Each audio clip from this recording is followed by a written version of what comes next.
저희는 지금 요한계시록 말씀을 받고 있습니다. 요한계시록 하면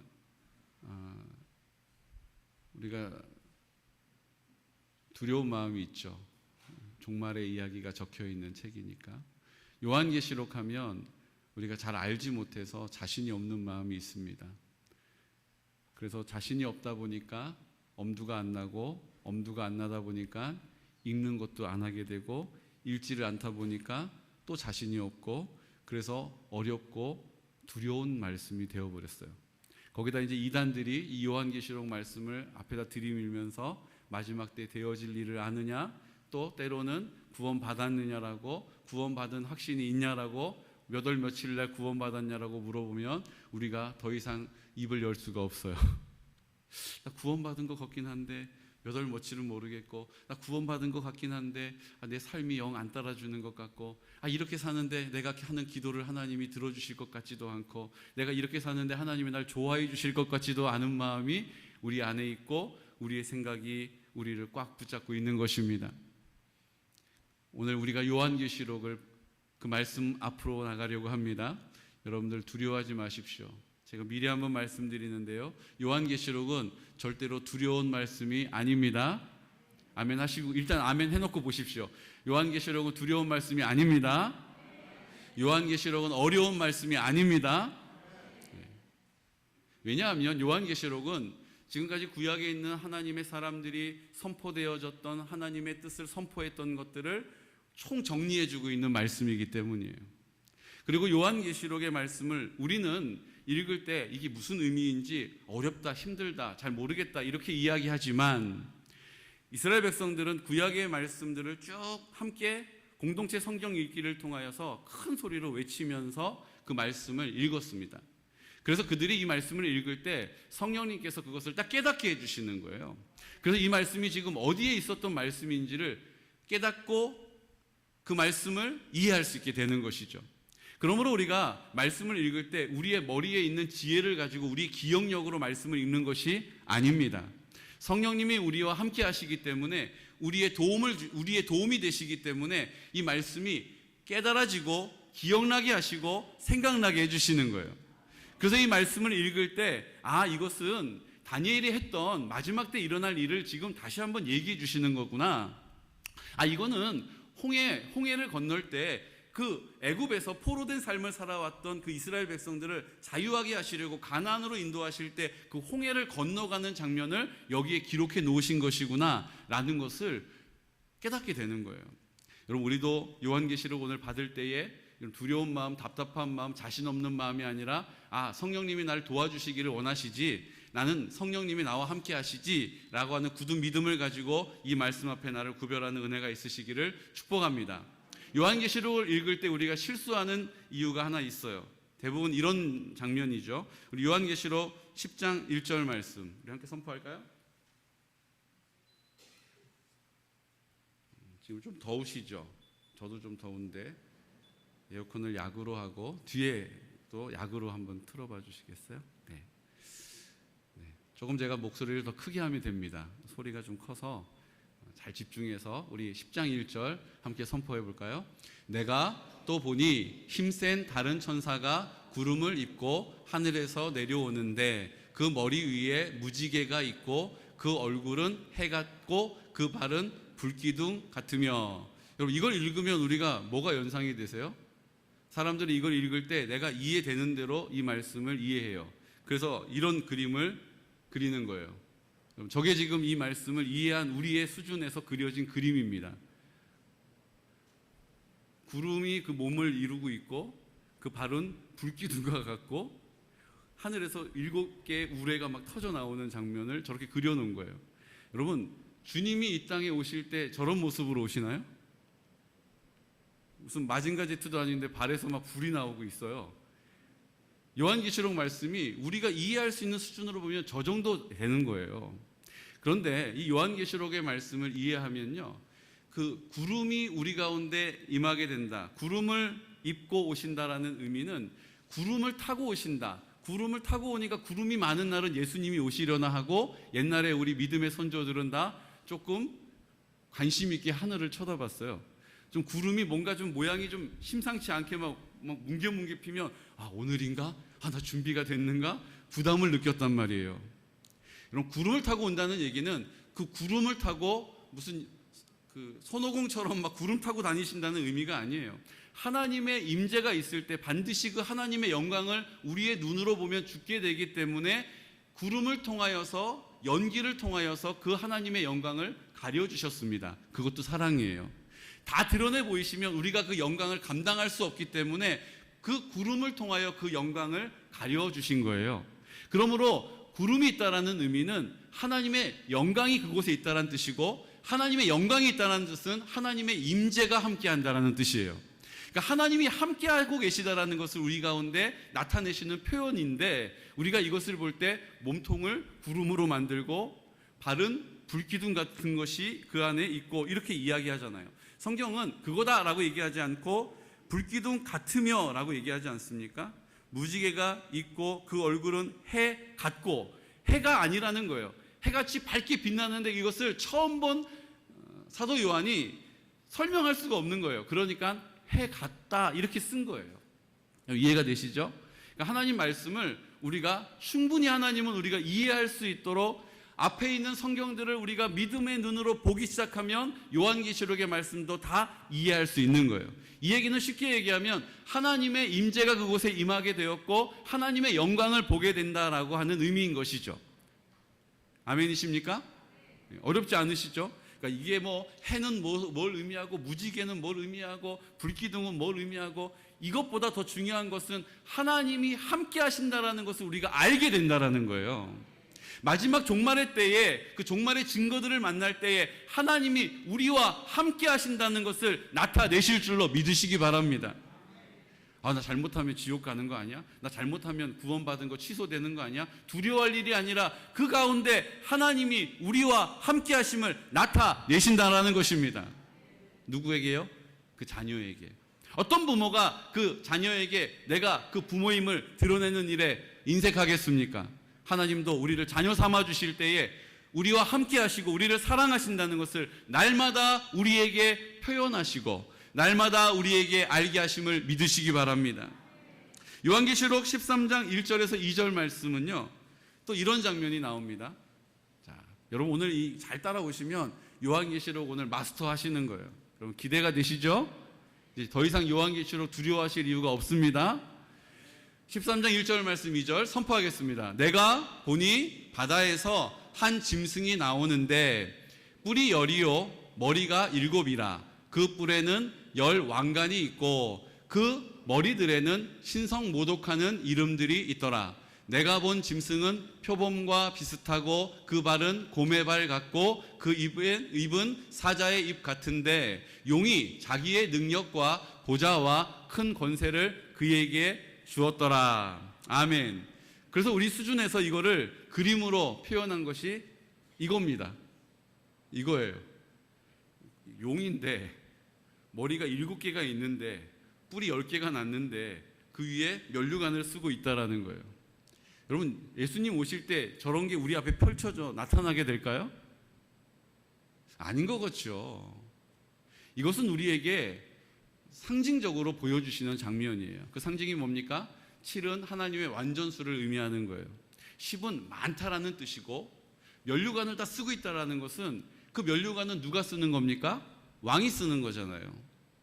그러니까 거짓 선지자들이 마지막 때에 악한 어둠의 영들이 하나님의 영광을 우리에게 헷갈리게 하려고, 우리에게 속이려고 하나님의 영광 7 완전한 수와 그 10, 그것을 온전하다라고 하는 열을 의미하고 그 위에 면류관을 쓴 거예요.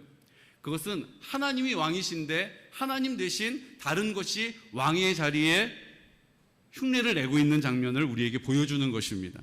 여러분 이단들을 한번 보십시오. 거짓 종교들을 한번 보십시오.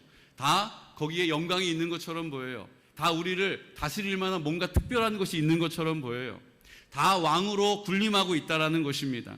그런데 중요한 게 있어요. 그 쓰고 있는 왕관이 원어를 보면요, 하나님이 쓰시는 왕관은 왕관이에요. 근데 여기에 쓰여 있는 관은요 월계수를 의미해요. 짝퉁이란 얘기예요. 가짜란 의미예요. 하나님의 영광이 그곳에 있지 않고 하나님의 흉내를 내고 있는 것입니다. 하나님 우리의 완전한 왕이신데 그들이 왕인 것처럼 우리를 다스리려 한다는 거예요. 여러분, 우리가 얼마나 물질에 매여가지고 살고 있습니까? 물질 때문에 전전긍긍하지 않습니까? 돈이면 다 될 것 같아요. 한번 여쭤볼까요? 뭐니 해도 뭐가 최고입니까? 뭐니 해도 뭐가 최고예요? 정상호 안수 집사님, 뭐니 해도 뭐가 최고입니까? 아, 네. 감사합니다. 또 뭐니 해도 머니가 최고라고 지난번에 새벽에 여쭤봤더니 약간 잠결에 뭐니 해도 뭐가 최고입니까? 그랬더니 머니가 최고. 뭐니 해도 머니가 최고인 세상을 우리가 살고 있어요. 근데 뭐니 해도 돈이 최고가 아니라 주님이 우리의 최고이십니다. 왜요? 그분이 우리의 왕이시기 때문이에요. 필요하면 하나님이 그 물질도 다 공급해 주시는 것입니다. 필요하면 건강도 하나님이 우리에게 공급해 주시는 거예요. 뭐니 해도 주님이 최고여야 하는데 이 땅에 많은 것들이 뭐니 해도 그 주님 대신 대체할 수 있는 흉내내고 있는 것들이 우리의 삶에 너무나도 많다라는 것입니다. 요한계시록 13장 5절 말씀을 볼까요? 그들에게 권세가 있다고 그래요. 정말로 돈에는 권세가 있는 것 같아요. 여러분 그렇죠? 높은 지금 우리 이번에 뭐 단체 지역 지방자치 단체장 선거할 때 얼마나 치열합니까? 뭐 군의원, 도의원 한다고 얼마나 치열해요. 얼마나 막 선거 운동하고 그냥 목숨을 겁니까? 그것도 권력이 있는 거예요. 그것도 뭔가 멋있어 보이고 대단해 보여요. 그 자리에 올라가려고 애를 쓰는 거예요. 그런데 여러분, 그런 권력, 그런 힘, 그런 왕같이 우리를 다스릴 것만 같은 힘이 우리에게 아무것도 아니라는 것을 가르쳐 주세요. 그들이 우리를 막 다스리는 것 같고 그들이 우리의 길을 막 열기도 하고 닫는 것 같기도 하지만 사실은 그렇지 않다는 것입니다. 13장 5절 말씀을 보십시오. 또 짐승이 과장되고 신성모독을 말하는 입을 받고 또 42달 동안 일할 권세를 받으니라. 그 모든 것도 하나님이 그들에게 권세를 잠깐 맡기신다라는 거예요. 언제 동안? 42달 동안, 3년 반 동안, 1260일 동안 그 권세를 잠깐 맡겨주신다는 거예요. 여러분, 그 권세는 누구에게 있는 것입니까? 하나님께 있는 것입니다. 누가 다스리십니까? 하나님이 다스리시는 거예요.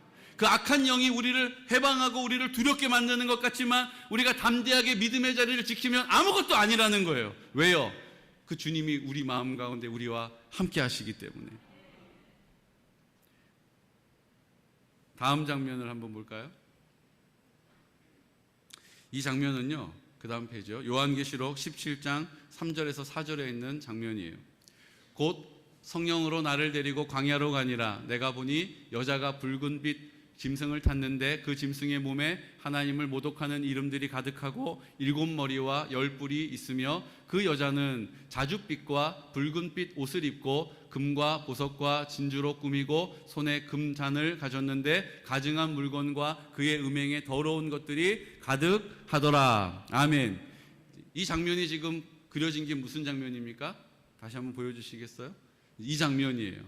음녀가 나오고 그 짐승을 타고 있는데 그 음녀가 우리를 미혹한다라는 거예요. 그래서 우리가 이걸 볼 때 음녀, 음란한 거 여기만 우리의 생각이 골몰해 있어요. 여러분 그렇지 않습니다. 이 음녀라는 것은요, 막 가슴을 드러내고 요염한 표정으로 서 있는 사람 조심하라는 뜻이 아니에요. 이 음녀라는 것은요, 그 당시에 하나님을 섬기지 않는 다른 우상을 섬기는 사람들의 제단에 가면, 그 신전에 가면 전부 다 여자들이 그 제사를 지내러 온 사람과 함께 성적으로 합쳐지는 거예요. 왜 그렇게 합니까? 신을 자극해가지고 신에게 요구하는 것을 받아내려고. 우리는 하나님이 우리를 사랑하시기 때문에 이미 하나님이 우리에게 필요한 모든 것을 준비하고 계심을 믿습니다. 그런데 하나님을 믿지 않는 사람들은 세상에 자기의 수고와 노력으로 그것을 받아내야 되는 거예요. 그래서 그 신전에 가서 거기에 있는 여자 창기와 함께 합쳐지고, 그리고 거기서 행하는 행음으로 말미암아 그 신을 자극해가지고 기쁘게 해줘가지고 자기가 원하는 것을 달라라고 요구하는 것입니다. 그러므로 이 시대에 내가 내 삶의 주인이 되어서 내 뜻을 위하여 살아가는 모든 삶의 자리가 음녀라는 거예요. 그 음녀를 뭐라고 설명하고 있습니까? 요한계시록 17장 5절 말씀. 그의 이마에 이름이 기록되었으니 비밀이라 큰 바벨론이라 땅의 음녀들과 가증한 것들의 어미라 하였더라. 이 음녀를 성경은 뭐라고 이야기합니까? 붉은 빛 옷을 입고 자줏빛 옷을 입고 라고 설명하고 있지 않습니까? 이 붉은 빛은 누가 입는 옷입니까? 왕이 입는 옷이에요. 예수님을 십자가에 달릴 때 홍포를 입혔다라고 할 때 그 홍포가 붉은 자주 색깔 옷을 둘렀다는 거예요. 그러면서 예수님을 조롱했죠. 네가 정말로 왕이라면 네가 십자가에서 내려와 봐라라고 조롱했어요. 왕이 입는 옷이 자주 색깔 옷, 붉은 옷인 것입니다. 그러니까 그 음녀가 마치 자기가 왕인 것처럼 행세하는 거예요. 우리를 속이는 것입니다. 이거면 다 될 것만 같은 거예요. 뭔가 권력이 있고 힘이 있는 것처럼 보이는 거예요. 나도 그런 삶을 살고 싶다라는 생각을 갖게 한다는 것입니다. 사랑하는 성도 여러분, 그냥 음란한 것만이 음녀가 아니에요. 우리의 삶에 내가 주인으로 사는 사람은 성경이 음녀라고 말하고 있는 거예요. 내가 내 삶의 주인으로 내 시간에, 내 감정에, 내 뜻에, 내 시간에, 내 물질에, 내가 가지고 있는 것들의 주인으로 내 뜻을 위하여, 내 기쁨을 위하여 살아가는 모든 사람들이 성경이 주의하라고 말씀하시는 마지막 때에 어린 양께서 심판하실 그 음녀라고 우리에게 가르쳐주고 있는 것입니다. 사랑하는 성도 여러분, 마지막 때를 살아가는 우리들이 666은 무슨 뜻일까? 짐승의 표를 받지 않아야 하는데 666 자체가 문제가 아니에요. 666은 하나님의 형상을 7이 완전수라고 말씀드렸잖아요. 근데 그 7에 미치지 않는 6을 3번 합친 거예요. 하나님을 흉내내고 있는 사람들 666인 거예요. 하나님의 영광을 마치 자기가 다 가지고 있는 양 속이는 사람들 다 666 표를 맞은 사람이 되는 것입니다. 사랑하는 성도 여러분, 이 마지막 때에 주님이 왕이 되셔야 하는데 우리가 왕의 자리를 낚고채고 있는 모습, 그것이 바로 음녀의 모습이요, 성경이 말하고 있는 마지막 때에 우리가 가지 말아야 할 자리인 줄로 믿으시기 바랍니다. 이것이 바로 큰 바벨론이라는 거예요. 창세기 11장 4절의 말씀에 보면 이 음녀를 바벨론이라고 설명하고 있는데요, 이 바벨론이라는 말의 뜻은 바벨탑에서 나오는 장면입니다. 창세기 11장 4절에 보면 이 바벨탑을 이렇게 우리에게 설명하고 있어요. 우리 함께 선포할까요? 또 말하되 자 성읍과 탑을 건설하여 그 탑 꼭대기를 하늘에 닿게 하여 우리 이름을 내고 온 지면에 흩어짐을 면하자 하였더니. 아멘. 그리고 9절에서는 또 이렇게 그 바벨탑에 대해서 의미를 설명해 주고 있습니다. 선포할까요? 그러므로 그 이름을 바벨이라 하니 이는 여호와께서 거기서 온 땅의 언어를 혼잡하게 하셨음이니라.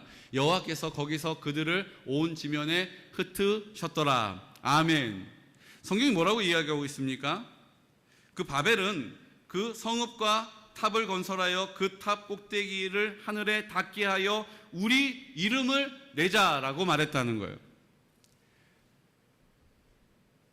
큰 바벨론, 마지막 때에 하나님을 섬기지 못하도록 우리를 지옥으로 이끌어가는 그 바벨론 음녀는요, 우리가 우리의 이름을 내라라고 가르친다는 것입니다. 내 이름을 위하여 산다라는 거예요. 내 영광을 쫓아 산다라는 것입니다.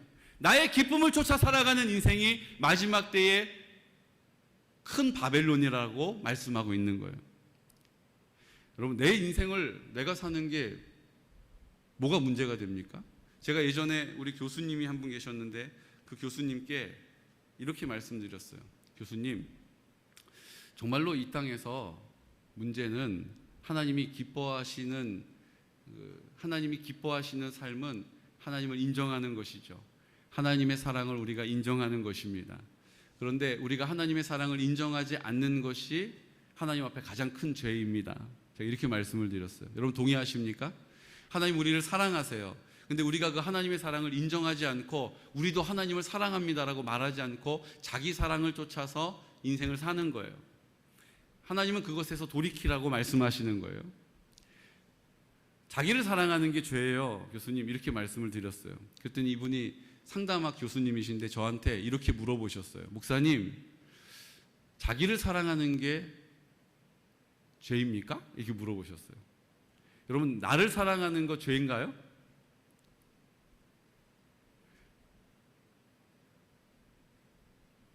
내가 나를 사랑하는 것, 요즘은 자기 사랑이 없이 자기도 사랑하지 못하고 살잖아요.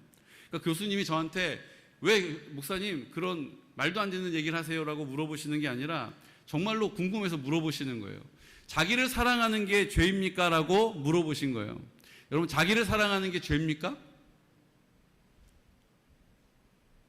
제가 이렇게 그 질문을 딱 들었는데 정말로 그 말이 맞잖아요. 자기를 사랑해야지. 자기도 사랑하지 못하는 사람이 누구를 사랑하겠어요? 근데 제가 그 교수님한테 자기를 사랑하는 것이 죄입니다, 하나님을 사랑해야 합니다, 이렇게 말씀드렸으니까 우리에게 물어보신 거예요. 정말로 왜 그러시냐라고 물어보신 거예요. 제가 이렇게 기도하면서 대답을 해드렸습니다. 여러분 잘 들어보십시오. 자기를 사랑하는 것이 죄라고 물어본 그 질문에 제가 이렇게 대답을 드렸어요. 교수님, 정말로 자기를 사랑하는 사람은 자기의 그 소중한 인생을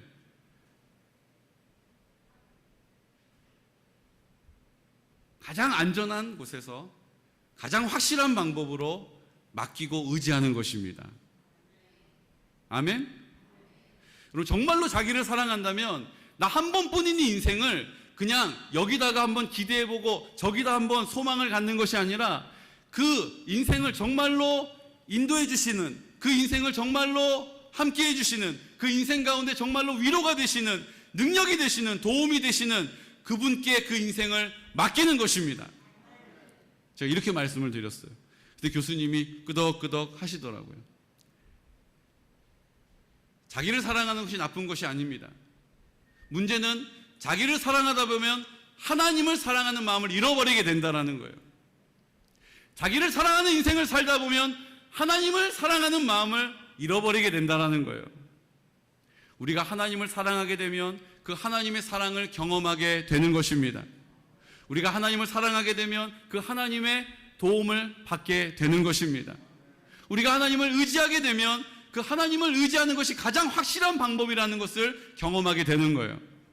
사람을 찾아다니지 않아도 하나님께서 그 길을 열어주신다는 것이 어떤 의미인지를 그 순종의 자리에서 믿음으로 입을 열어 하나님 앞에 하나님의 주인 되심을 감사함으로 선포하는 그 믿음의 자리에서 경험하게 될 줄로 믿습니다.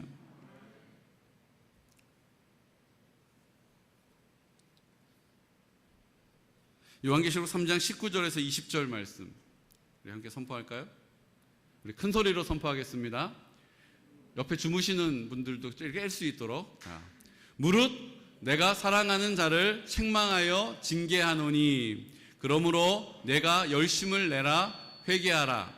볼지어다 내가 문 밖에 서서 두드리노니 누구든지 내 음성을 듣고 문을 열면 내가 그에게로 들어가 그와 더불어 먹고 그는 나와 더불어 먹으리라. 아멘.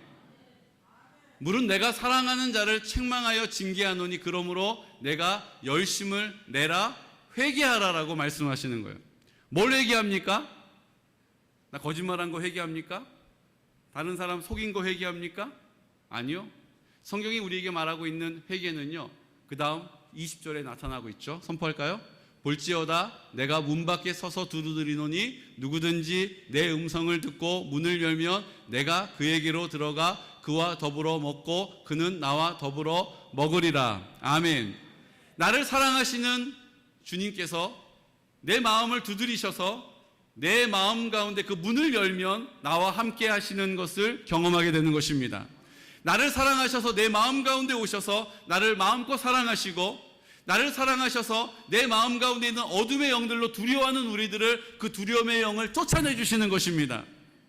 주님이 내 마음 가운데 계심을 믿는 믿음의 고백을 드리면 성령님께서 내 마음 가운데 그 성령의 능력을 나타내신다라는 것이죠.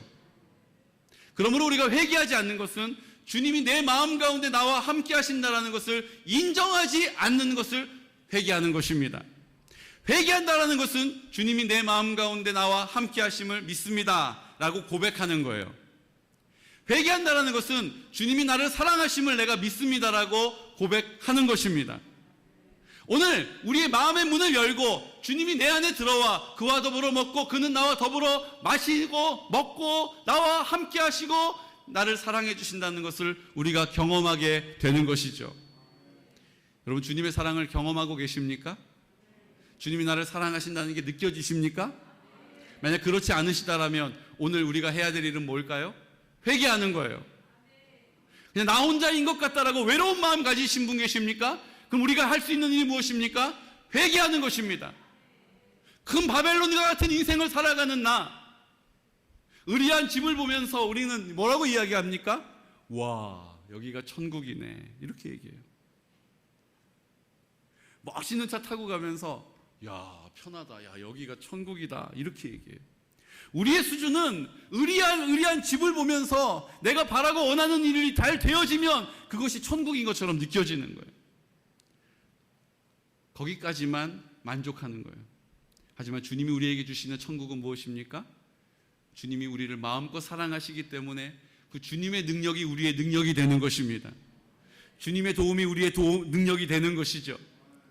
내가 아둥바둥하면서 살아가는 인생이 아니라 주님이 공급해 주시는 은혜를 받아 누리는 인생이 되는 것입니다.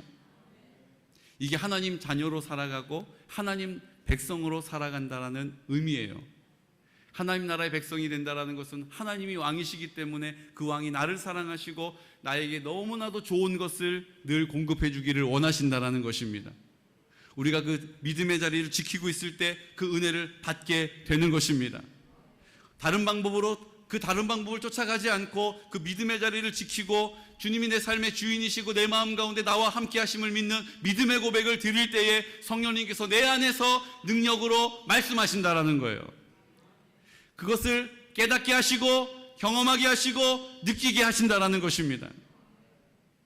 오늘 바벨론을 살아가는 우리들, 그 바벨론에서 주님은 뭐라고 말씀하시냐면 떠나라라고 말씀하시는 거예요.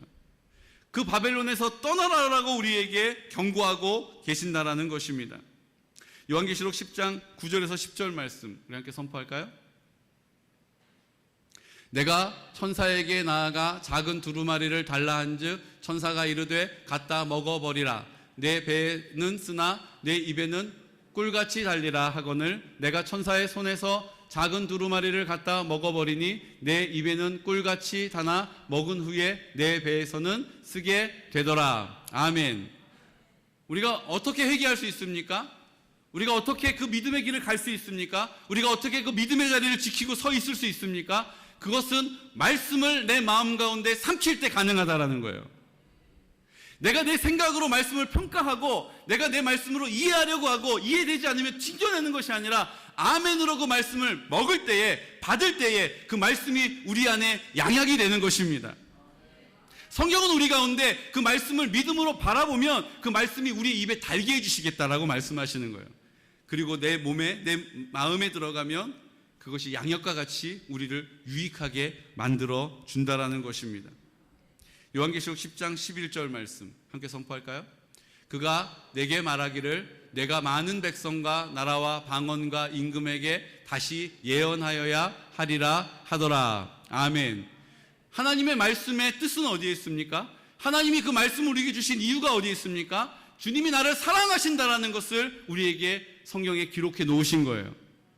그 사랑을 예수님을 통하여 우리 가운데 눈으로 보게 해주시는 은혜를 경험하게 하신 것입니다. 이제 부활하신 예수님께서 십자가에 죽으실 때에 나도 그 십자가에 죽었음을 믿고 그 흘리신 피가 내 모든 죄를 깨끗하게 씻어주셨음을 믿고 이제 부활하신 예수님께서 내 마음 가운데 나와 함께 하심을 믿는 믿음의 사람을 하나님의 자녀라고 말씀하시고 하나님 나라 백성으로 여겨주신다는 것이죠. 이제 우리가 이 믿음을 가지고 입을 열어서 하나님의 나라가 될 것이다라고 우리에게 허락하신 모든 공동체의 지체들에게 선포하는 것, 하나님의 뜻을 선포하는 것, 하나님의 나라가 임할 것이다라고 위로하는 것, 선포하는 것, 위로하는 것, 선포하는 자리가 바로 다시 예언하는 자리인 줄로 믿습니다. 하나님 말씀은 우리가 이 땅에서 하나님 나라를 살기를 원하신다라는 거예요. 죽음 이후에 하늘나라로 옮겨져 가는 것만을 기대하고 이 땅에서 버티는 게 아니에요. 이 땅에서 하나님의 나라가 우리에게 허락하신 심령 안에 이루어지는 것입니다. 우리의 가정 가운데 회복되어지는 것입니다. 그 가정이 회복되어진 가정들이 교회의 공동체로 세워지는 것이죠. 큰 바벨론과 같은 내가 내 만족을 위하여 내가 주인 되어서 자기를 사랑하는 마음으로 고집스럽게 움켜잡고 살아가는 우리의 인생을 회개함으로 주님이 내 마음 가운데 주인이십니다. 주님의 뜻을 위하여 살겠습니다. 하나님 나를 통하여 하나님의 뜻 이루어 주십시오라고 입을 열어 기도하면, 입을 열어 예언하면, 입을 열어 선포하면 주님께서 그 선포를 반드시 열매 맺게 하시는 줄로 믿으시기 바랍니다. 요한계시록 12장 11절 말씀은 우리에게 이 사실을 이렇게 확증해 주고 계세요. 선포하겠습니다. 또 우리 형제들이 어린 양의 피와 자기들이 증언하는 말씀으로써 그를 이겼으니 그들은 죽기까지 자기들의 생명을 아끼지 아니하였도다. 아멘. 우리가 이길 수 있다라는 거예요. 우리가 보기에 큰 바벨론과 같이 보여서 그 권력 앞에서 우리가 작아지는 우리의 연약함을 가지고 있지만 우리가 이길 수 있다라고 말씀하십니다. 이길 수 있는 방법이 어디에 있어요? 두 가지를 우리에게 약속해 주신 것입니다. 하나는 어린 양의 피로 인하여서 이기게 하신다라는 것입니다. 예수님을 믿는 믿음으로 내 모든 죄의 문제는 예수님이 흘리신 피로 깨끗함을 얻었다라고 선포하는 것이죠. 이제 깨끗함을 얻게 된 내 마음 가운데 부활하신 예수님이 내 안에 내 마음 가운데 함께 하십니다. 그 약속의 말씀을 믿는 믿음을 붙잡으면 증언하는 말씀으로서 그를 이기게 하시는 줄로 믿습니다. 그러므로 예수의 피를 의지하는 거예요. 예수의 피가 뭘 의미합니까? 나를 사랑하셔서 죽기까지 그 대가를 지불하신 예수님의 사랑을 우리가 믿는 믿음을 붙잡는 것입니다. 그 사랑으로 우리 마음 가운데 함께 하시는 거예요. 나는 기도도 할 줄 몰라요, 목사님. 나는 교회 나온 지 얼마 안 돼서 잘 모르겠어요.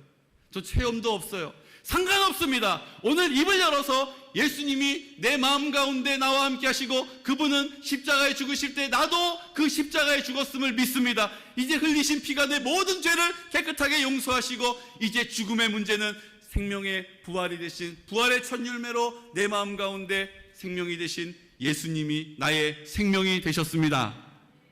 이 사실을 믿음으로 선포하는 자마다 하나님의 나라의 영광을 누리게 될 줄로 믿습니다.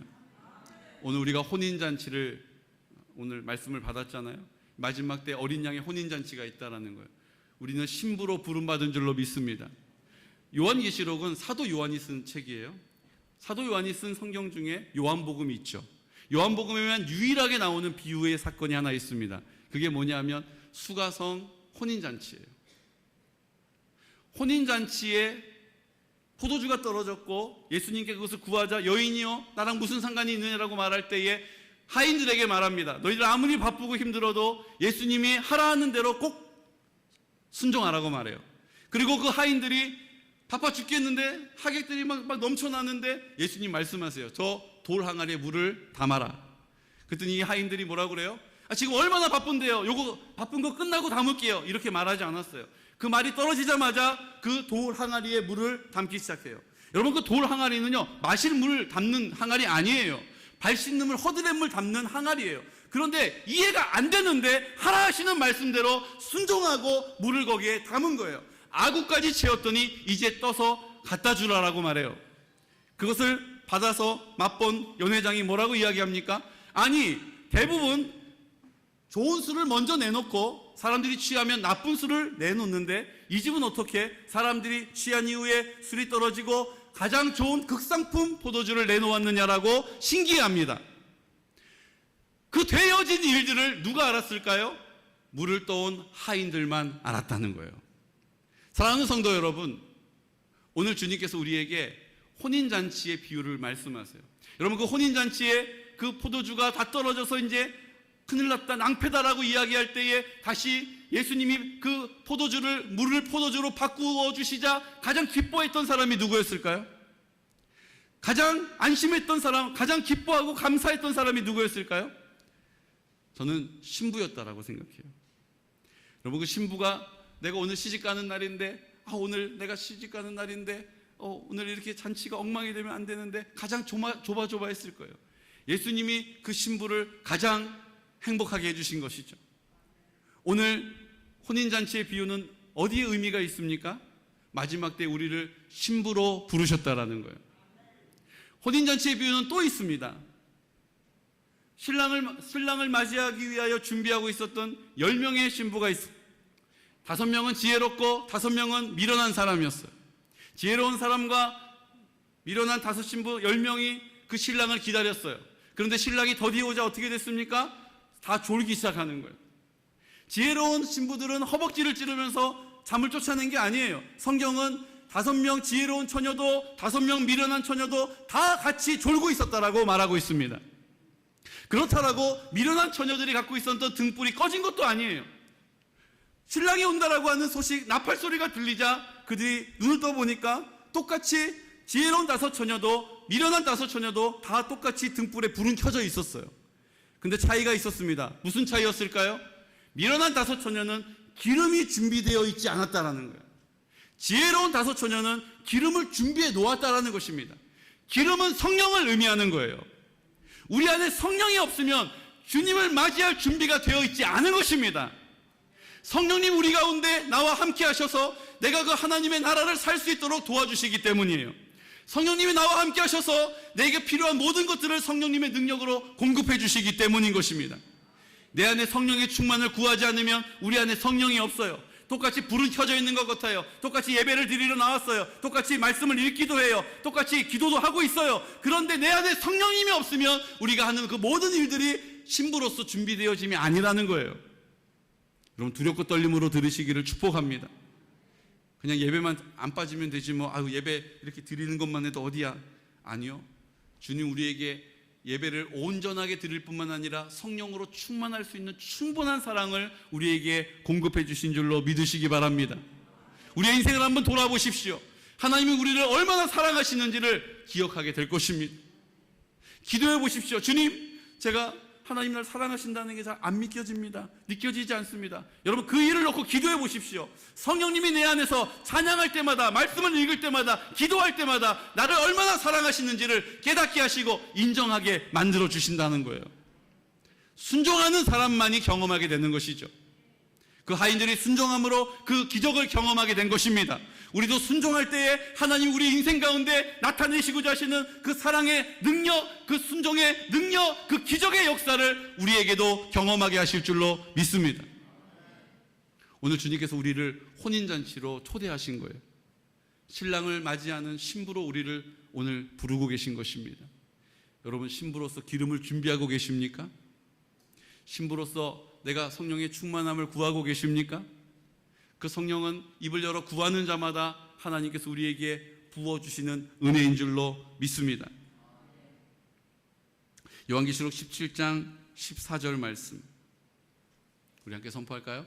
그들이 어린 양과 더불어 싸우려니와 어린 양은 만주의 주시요 만왕의 왕이심으로 그들을 이기실 터이요 또 그와 함께 있는 자들 곧 부르심을 받고 택하심을 받은 진실한 자들도 이기리로다. 아멘. 누가 이기는 것입니까? 성령님이 우리와 함께 하실 때에 성령님이 우리의 이김이 되시는 것입니다. 우리의 능력이 되시는 것입니다. 내가 내 인생을 사는 게 아니에요. 내가 우리 가정을 꾸리는 게 아니에요. 내가 내 자녀를 양육하는 게 아니에요. 내가 좋은 아내로 좋은 남편으로 살 수 있는 능력이 없어요. 우리는 다 바벨론, 큰 바벨론에 휩쓸려 다닐 수밖에 없는 연약한 사람들이라는 것입니다. 오직 어린 양의 피로 우리를 깨끗하게 씻어주심을 믿는 믿음 때문에 이제 부활하신 예수님께서 나를 사랑하셔서 내 마음 가운데 그 사랑으로 나와 함께 하심을 믿는 믿음을 가지고 입을 열어서 성령의 충만함을 구할 때 주님께서 우리 가운데 이기는 자로 부르심을 받고 택하심을 받은 신실한 자들로 여겨주실 줄로 믿습니다. 우리의 행위가 아니에요. 우리는 자기 사랑에 골몰하며 사는 연약한 사람들입니다. 이제 주님의 사랑이 우리 마음 가운데 채워지면 이제 우리의 인생 가운데 그 성령으로 그 풍성한 사랑을 그 찬란한 열매를 맺게 하실 줄로 믿습니다. 저는 어느 때보다 우리 공동체가 중요한 시간을 보내고 있다고 믿어요.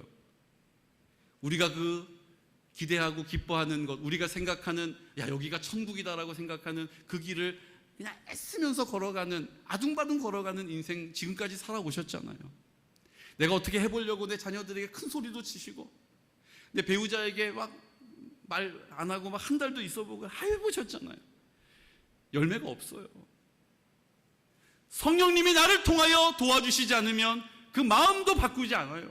그 입술도 열리지 않아요. 그 말도 하나 바뀌지 않는 것이 우리의 연약함입니다. 이제 주님을 의지하시고 이제 그 바벨론 안에서 그 혼란하고 길을 잃어버린 것처럼 살아가는 우리의 인생, 주님께서 이제 만나주기를 원하십니다. 오늘 입을 열어서 주님 도와주세요. 하나님 사랑으로 나를 찾아와 주세요. 하나님, 주님 내 마음 가운데 주인이심을 고백합니다. 그 주인의 뜻대로 순종하며 살겠습니다. 주인의 뜻을 신뢰합니다라고 주님 앞에 입술을 열 때 그 성령님께서 우리의 마음 가운데 계심을 나타내실 것입니다.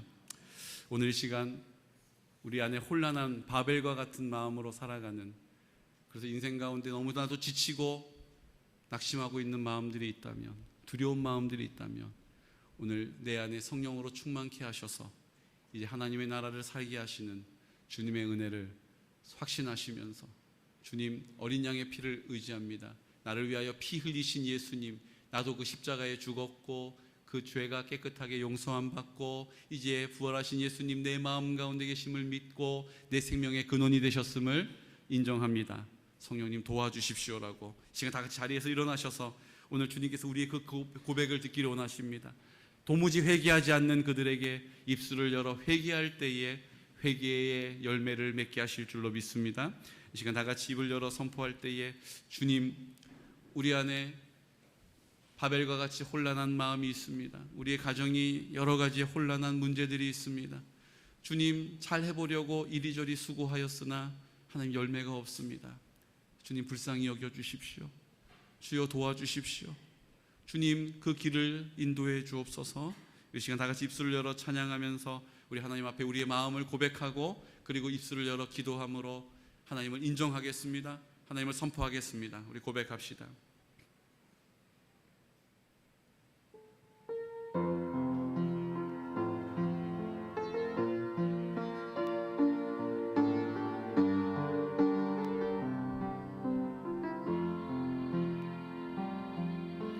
마음이 상한 자를 고치시는 주님, 하늘의 아버지 날 주관하소서.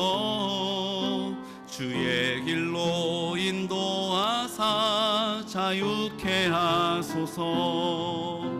새 일을 행하사 분케 하소서. 의에 줄이고 목이 마르니 성령의 기름 부소서. 의에 줄이고 목이 마르니 내 잔을 채워 주소서. 성령으로 채우사 주보게 하소서. 주의 임재 속에 은혜 알게 하소서. 주 뜻대로 살아가리 세상 끝날까지. 나를 빚으시고 새날 열어주소서. 의에 줄이고 목이 마르니 성령의 기름 부소서. 의에 줄이고 목이 마르니 내 잔을 채워. 우리 주님께 두 손 높이 올려드리면서 의에 줄이고 목이 마르니 성령의 기름 부소서. 의에 줄이고 목이 마르니 내 잔을 채워 주소서. 우리 이 시간 요한계시록은 내가 주인으로 살아가는 우리의 연약함을 불쌍히 여기셔서 오늘 우리에게 말씀하고 계십니다. 오늘 우리에게 말씀하시는 내용은 주님을 더 사랑해야 하고 주님을 사랑하지 않고 이 땅을 살아가는 우리들을 불쌍히 여기셔서 돌아오라고 기회를 주고 계심을 믿습니다. 주님은 책망하시는 아버지가 아닙니다. 오늘 혼란 가운데 있는, 길을 잃어버린 것 같은, 내가 최선을 다하여 기쁨을 위하여 열매를 얻으려고 살아왔으나 우리 인생 가운데 그 열매가 없음으로 인하여 혼란스럽고 두려워하는 우리들, 오늘 주님께서 요한계시록을 통하여 위로하고 계십니다. 그럼에도 불구하고 기다려주시는 주님, 그럼에도 불구하고 그 어린 양의 피로 우리를 씻어주시는 주님, 그럼에도 불구하고 우리 마음 가운데 우리와 늘 함께 하시는 주님, 오늘 그 약속의 말씀을 굳게 붙잡고 입을 열어 구합시다. 주님, 회개의 영을 부어주십시오. 자기를 사랑하며 때로는 우울해하고, 자기를 사랑하며 때로는 분노하고, 자기를 사랑하며 고집스럽게 살아오는 우리의 인생, 주님 불쌍히 여겨주십시오. 도와주십시오. 인도해 주십시오라고 이 시간 다같이 입을 열어 선포하면서 기도드리겠습니다. 걸어가신 아버지 하나님, 오늘 하나님 아버지 앞에 아무에게도 말할 수 없는 우리의 마음에 큰 짐이 있습니다. 우리 인생에 수고하고 애쓰며 노력해왔으나 길을 잃어버린 것 같습니다. 자신이 없습니다. 무기력합니다. 우울합니다.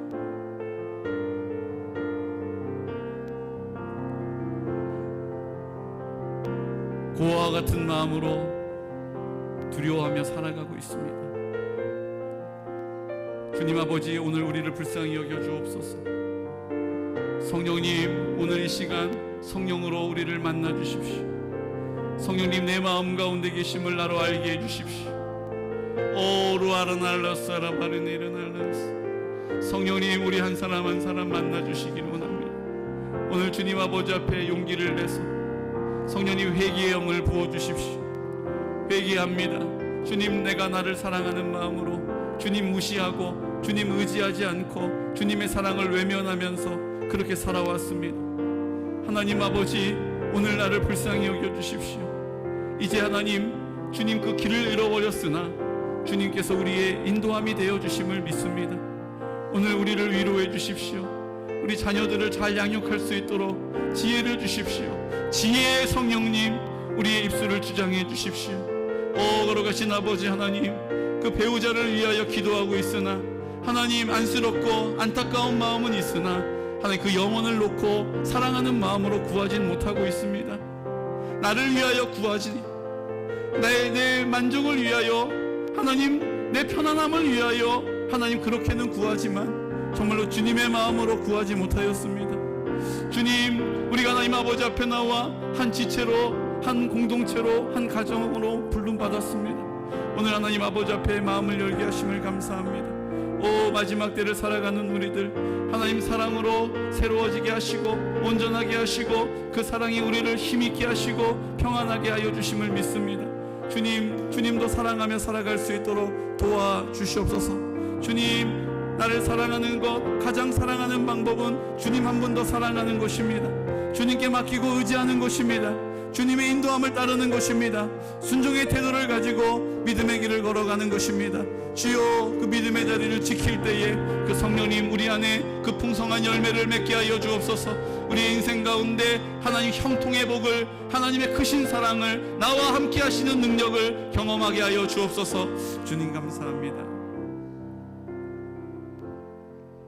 우리 시간 치유의 기도를 하나님께 드리겠습니다. 주님은 살아계십니다. 우리가 한부에 손을 얹어서 기도할 때 내 마음 가운데 나와 함께 하심을 나타내시고 내 손에 안수하셔서 나를 사랑하고 계심을 열매 맺게 하실 것입니다. 우리 인생 가운데 왜 내 인생은 이렇게 얼키설키, 앞도 막히고 옆도 막히고 위를 보니 위도 막혀 있는 것처럼 답답할까? 왜 이렇게 내 주변에는 도움이 되는 사람이 없고 나를 이렇게 상처 주고 아픔을 주는 사람들만 있을까? 오늘 주님이 나에게 말씀하십니다. 내가 너를 사랑하노라. 내가 너를 버린 적 없다. 내가 내 손 잡아준다. 오늘 내가 너와 함께 한다라고 말씀하십니다. 오늘 주님의 음성, 주님의 마음 알게 하여 주십시오.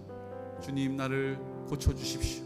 이 시간 다 같이 치유를 위하여 입을 열어 기도하겠습니다. 걸어가신 아버지, 오늘 이 시간 입을 열어 주님 앞에 간구합니다. 아버지의 영으로 우리 가운데 나타내시옵소서. 주님, 성령으로 우리를 만져주시기를 원합니다. 주님, 아파하며 고통하지만 하나님 아버지, 의사도 병원도 의지해보지만 여전히 내 마음이 염려와 근심 가운데 있습니다.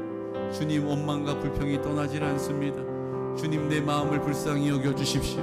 여전히 원통한 마음 때문에, 괘씸한 마음 때문에 내 입술을 열지도 않고 그렇게 하나님의 뜻을 따르지도 않고 있습니다. 죽기까지 사랑하셨던 주님, 나와 함께 그 십자가에서 죽어주신 주님, 오늘 우리의 생명의 근원이신 아버지, 이제 내 마음 가운데 계심을 믿습니다. 악한 어둠의 권세들, 주님이 너와 상관없다라고 우리를 속이고 주님 앞에 나아가지 못하도록 막아서는 모든 어둠의 권세들아, 그 흑암의 영들아, 거짓의 영들아, 나사렛 예수 그리스도 이름으로 명하노니 그 모든 묶음을 놓고 묶임을 받고 떠나갈지어다. 오늘 이 시간 우리를 자유케 하여 주옵소서. 오늘 우리를 온전케 하여 주옵소서. 오늘 우리를 새롭게 하여 주옵소서. 하나님의 나라가 임하기를 원합니다. 하나님의 뜻대로 살기 원합니다. 주님의 나라, 주님의 영광 이 땅 가운데 보게 하여 주옵소서. 주님 아버지, 감사합니다. 오늘 우리 한 사람 한 사람 주님 길을 잃어버린 것처럼 고아와 같은 마음으로 살아가는 우리들, 오늘 주님 만나 주시옵소서. 오늘 주님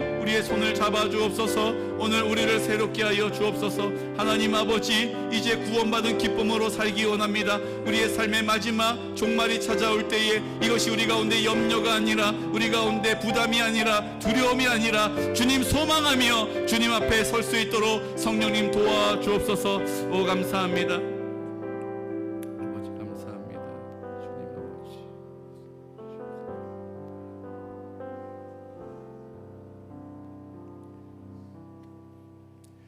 주님, 성경이 말씀하고 계시는 마지막 때의 징조들이 너무나도 많이 보여지고 들려지고 느껴집니다. 전쟁의 소문이 나고 기근이 끊이지 않고 분쟁과 다툼이 그치지 않습니다. 주님, 우리가 마지막 때를 살아갈 때에 하나님 요한계시록의 말씀이 우리 안에 부담으로 여겨지지 않게 하여 주시고 이미 우리에게 약속해 주셨습니다. 예수의 피로 구원받은 자들, 하나님의 약속의 말씀을 입을 열어 선포하는 자들, 하나님의 나라를 살게 될 줄로 믿습니다. 하나님의 나라로 회복되어짐을 믿습니다. 우리의 가정이 회복될지어다. 우리의 가정이 온전하여질지어다.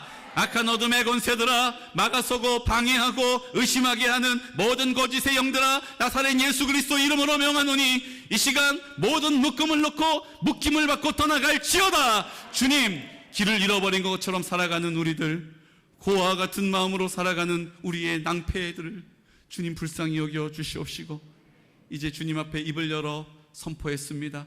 회개했습니다. 입을 열어 회개의 기도를 주님께 드렸습니다. 이제 하나님께서 우리 가운데 능력이 되어 주셔서 주님 순종하는 그 자리 가운데 그 기적을 보게 하여 주옵소서. 하나님, 물이 포도주로 변화되는 그 놀라운 역사를 눈을 들어 보았던 하인들과 같이 오늘 우리를 그렇게 사용하여 주옵소서. 주님, 우리가 주님 앞에 순결한 신부가 되기를 원합니다. 하나님, 세상에 더러워진 것들 회개의 영을 부어주심으로 깨끗하게 용서함 받고 오늘 담대하게 주님 앞에 입을 열어 기도할 때마다 성령님 우리의 능력이 되어 주시옵소서. 우리의 위로가 되어 주옵소서. 우리의 힘이 되어 주심을 믿습니다. 자녀들을 위하여 기도할 때 그 관계가 회복되게 하여 주십시오. 이제 하나님, 하나님의 나라가 임하게 하여 주십시오. 하나님, 그들이 듣게 하여 주십시오.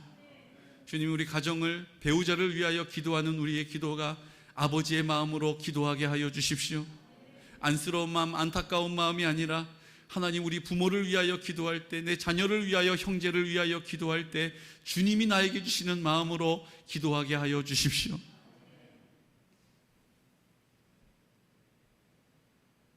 지금은 우리를 사랑하시되 죽음으로 사랑하시고 그 십자가에서 우리와 함께 죽으시고 그 흘리신 피로 우리의 모든 죄를 씻어주시며 이제 내 마음 가운데 부활의 첫 열매가 되심으로 나의 생명의 근원이 되시는, 나를 누구보다 사랑하시는 예수 그리스도의 크신 사랑하심과 하나님 아버지의 극진하신 사랑과 성령님의 그 사랑을 우리로 알게 하시고, 오늘 이 시간 하나님 아버지 앞에 회개의 입술을 열게 하시고, 주님, 이제 주님을 더 사랑하며 살겠습니다. 사랑하는 주님의 뜻을 순종함으로 따르겠습니다. 하나님 말씀을 붙잡고 믿음으로 그 길을 가겠습니다.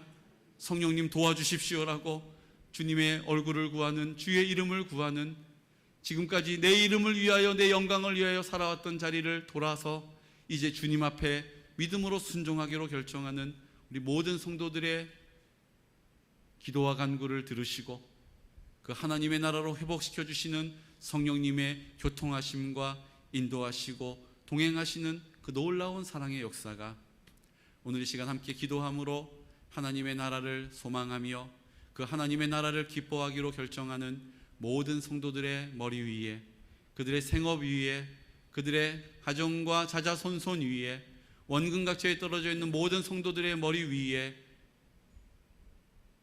군복무 중인 주의 아들들의 머리 위에 지금으로부터 영원토록 함께 하시기를 간절히 축원하옵나이다. 아멘.